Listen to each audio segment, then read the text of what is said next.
little un in the church steeple was waving a sword and shouting something about storms and lightning and vengeance for the people of Dawnbringer.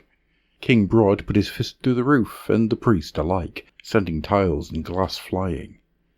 His fellow gargants guffawed and slapped their thighs, but Behemat's prophet, as ever, failed to see the funny side. The single working eye in his craggy face narrowed as he looked upon the human strong-point that squatted upon the ruins of Torbella like a nest of insects. "Stinky little vermin," he bellowed. "I'll squash the lot of you." Once upon a time, the runt tribes of the scabrous sprawl had known their place, which was beneath Behemat's heel. They'd grovelled before the world titan, as was right and proper, raising temples in his honour in the hope that he wouldn't stomp them into mush. Temples like the one that had once stood here, before the godling's mortal whelps had knocked it down and built atop it. "Trespassers!" Broad roared as he kicked a horse and rider so hard they flew over the strong point's palisade. "This ain't your place, you little rats!" The humans answered with musketry, atop the second level of the strong point, where a second inner wall was constructed along the edge of a rock ridge. There were lines of gun-wielding soldiers and cannons whose barrels protruded from a heavy shield. Steam-spewing war engines rumbled forwards. With a thunderous eruption, these weapons fired in one fearsome volley, sending up gouts of smoke and flame, unleashing a hail of metal that smacked into the advancing mega-gargants. Old Humbo Headsquasher staggered, belly blasted open. The salt-haired sea-gargant Magron took a cannonball to the knee, hopping about before collapsing upon a row of vine-thatched buildings, squashing them flat. Stokey the Smasher's head exploded, splattering those next to him with chunks of skull and brain. King Broad stood, unflinching as the enemy's barrage thundered down around him, ignoring the pain as bullets bit into his flesh. He only saw the fortified war huts of the godling worshippers built into the bedrock of the mountain shrine where the fearful little uns once paid tribute to his sire.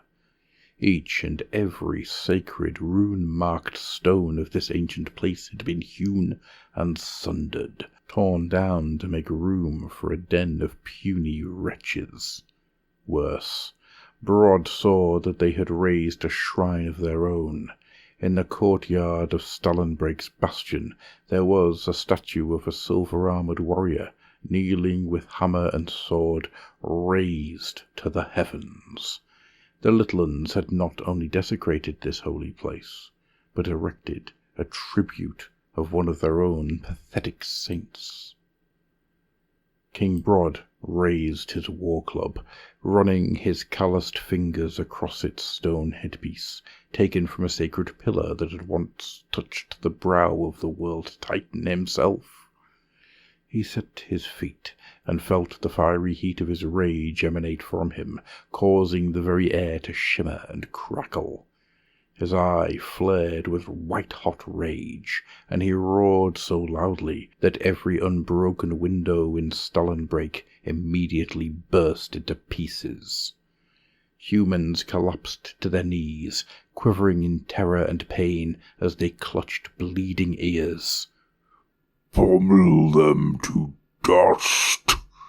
Broad screamed at the top of his lungs, and he began to lumber forwards, charging right down the throat of the enemy guns. Hollering madly, his gargants followed close behind, even the grievously wounded old Humbo, who was now holding his guts in with one hand whilst brandishing a tree trunk in the other. The little uns turned and fled.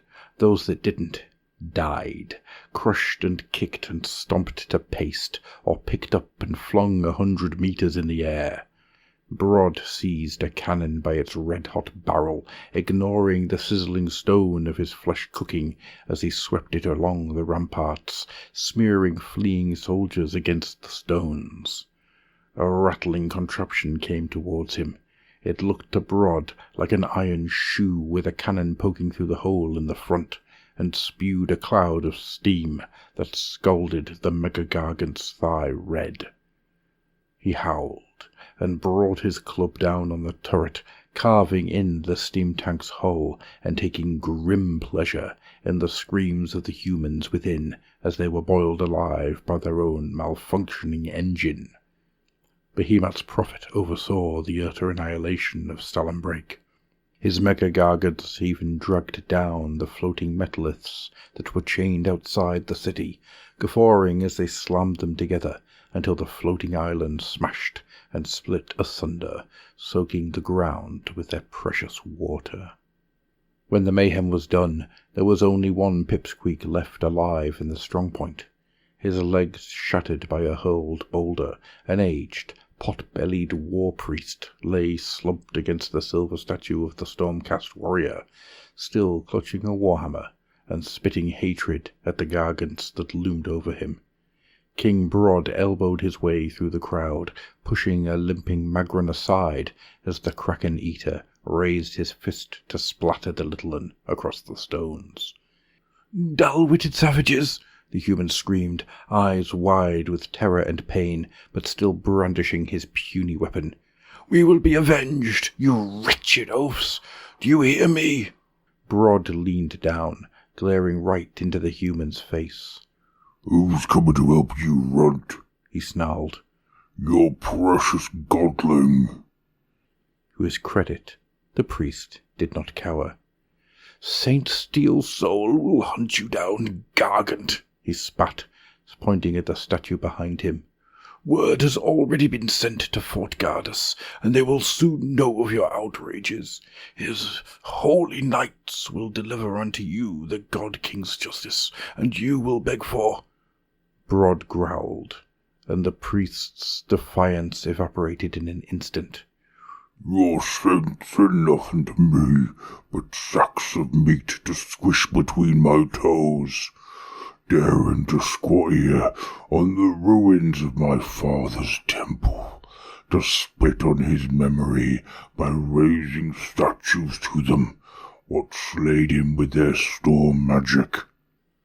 The prophet of Behemat stepped forward and seized the statue of Gardus Steel Soul. Veins stood out on his weathered neck as he strained with all his might until the sound of shearing marble cracked out across the corpse-strewn strongpoint.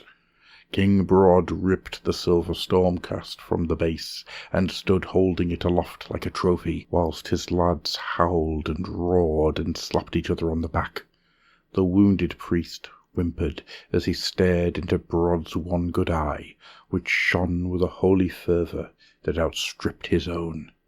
The statue of Gardus Steel Soul loomed over him, and for once the priest found no solace in its noble visage.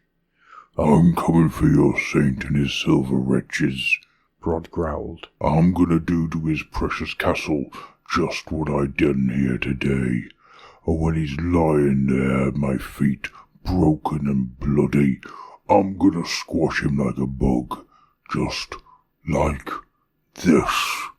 And with that, Brod brought the statue crashing down.